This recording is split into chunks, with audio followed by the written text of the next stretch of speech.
In this video, we're going to take a look at a couple examples of calculating out the FIT based on the percentage method for employees who filled out their W-4 in 2020 or after. Okay, so our first example is John. He's single. He made $85,000 and he just has one job, so he did not check that box on his W-2 for the two jobs. Okay, and so we need to then pull up our publication 15T, the same one we looked at the wage bracket tables, only this time, okay, publication 15T, okay, and we had looked at these two sections for wage bracket tables. Now we're going to look at the next two sections, which is the percentage methods. Now, for 2019 or earlier, I already have a video that looks at how to do it for those people. And these are the same tables that what you were shown in that video. So I'm going to concentrate right now on this video right here, which is the percentage method for W-4s from 2020 or later. Now here's a worksheet. Again, you can use the little Excel thing I gave you, is a little bit maybe easier. Okay, and so here is 2020 percentage method tables with W-4s from 2020 or later. And here's for weekly. Okay, so we need to know how often is this person paid. So let's say that John is paid $85,000 a year, but that he is paid weekly. So we take the $85,000 divided by 52, that's $1,635 per week. Okay, so now I'm going to look. Okay, so I am weekly. Then I have to look at these tables.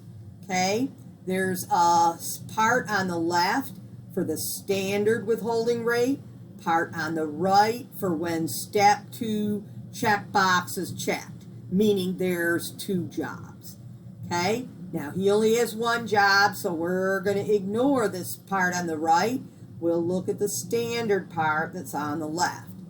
That's further broken down into married filing joint, single, married filing separate, or head of household. Okay, now John is single, so we're going to use this middle section on the left. Okay, and we have a weekly gross wages of $1,635. So we see where that fits. It fits in this row right here. It's at least 1010. But it's less than 1883. So if you happen to look at the video from the 2019 stuff, we're going to do the same thing. Once we found the correct row, we're going to go to the right and then work our way back.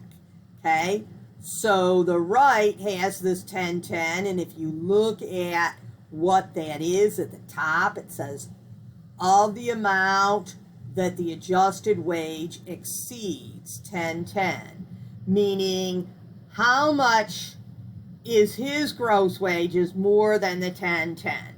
So we're going to go back here and we're going to take the 1635 and we're going to subtract the 1010. Okay.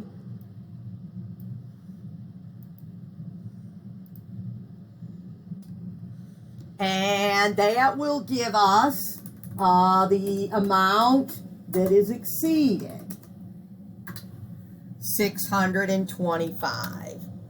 Okay? So $625 is the amount by which 1010 is exceeded to get to his 1635. Okay? So, the answer to this is 625. Then I'm going to move to the next column to the left, and that says 22%. If I go up here, this percentage, 22%. So that means 22% of the 625. Okay? So,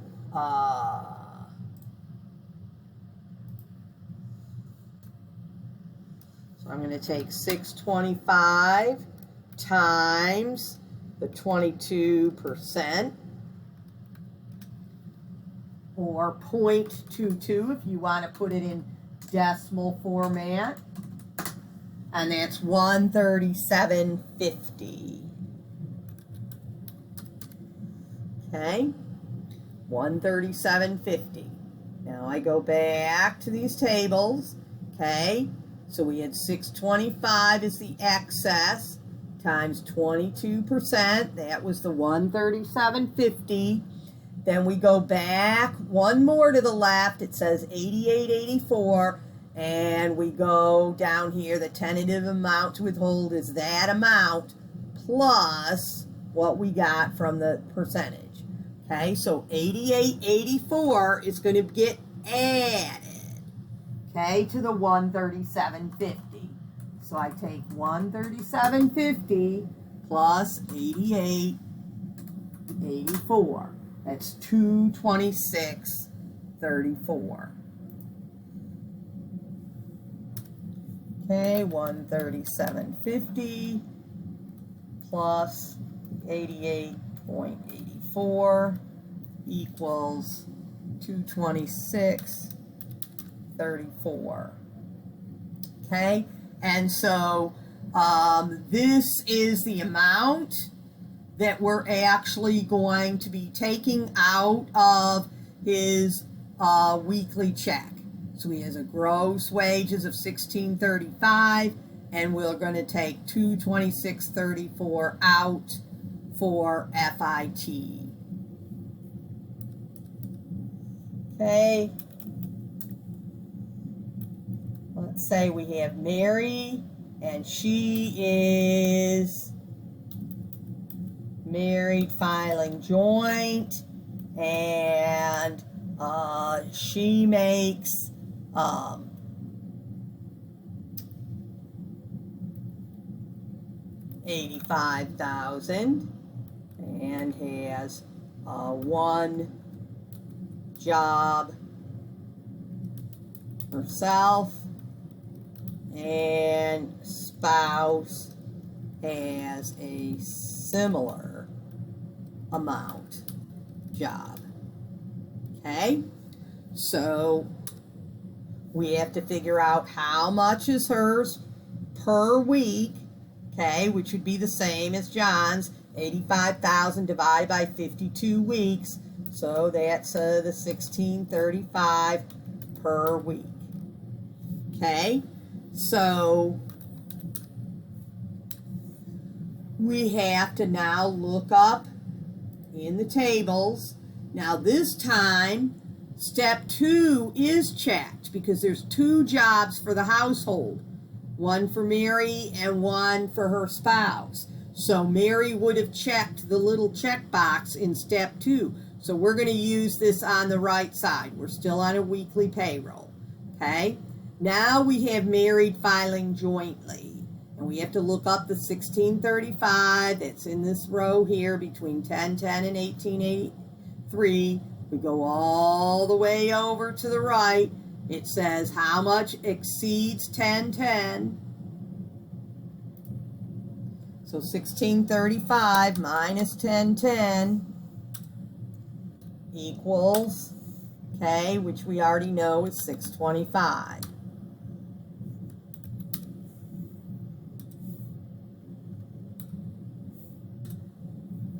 Okay, Once we get to that, we go to the left. That's 22%. Oops, I didn't mean to do that. Okay, times 0.22 equals, and we already know this is the same, 137.50. Okay, then we need to do the last step, which is to take the 137.50 and plus this 88.84.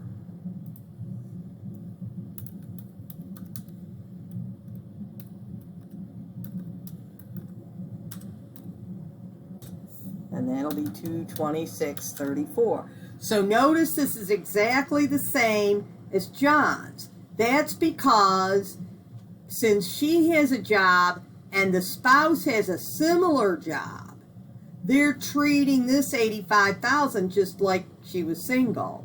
And so it ends up being the same amount. Okay? So let's say Mary is married joint. She has $85,000 and just one job for the household. So even though she is, that'll still be $16.35 a week. Okay. Now we go back to our tables. This is married filing joint, but now there's only one job for the household. So we're back here at the standard. We look up the 1600, that's between this 857 and 2020. We go across and we get 857. And that's the amount, that's the excess amount. So I take the 1635 minus the 857, and that's 778.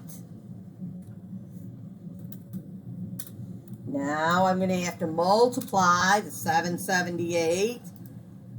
Okay, here's the 857. We go to the left, and that's 12%. 778 times 12%.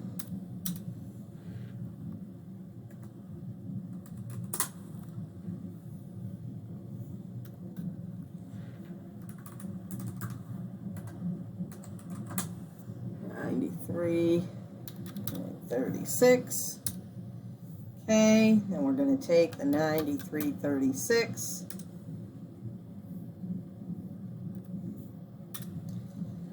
Go back to our tables, and we go back left one, and that's $38.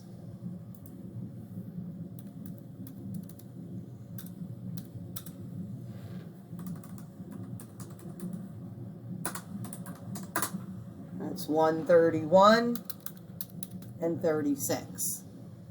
So here we've calculated out if Mary's married, but hers is the only job for the household, then a lot less gets taken out of her paycheck than if she's married and her husband has a similar size job. And remember, if she's married and the spouse has a job, but the job is way different in amount than hers, then on that W-4 worksheet, we have to calculate that out and use it differently.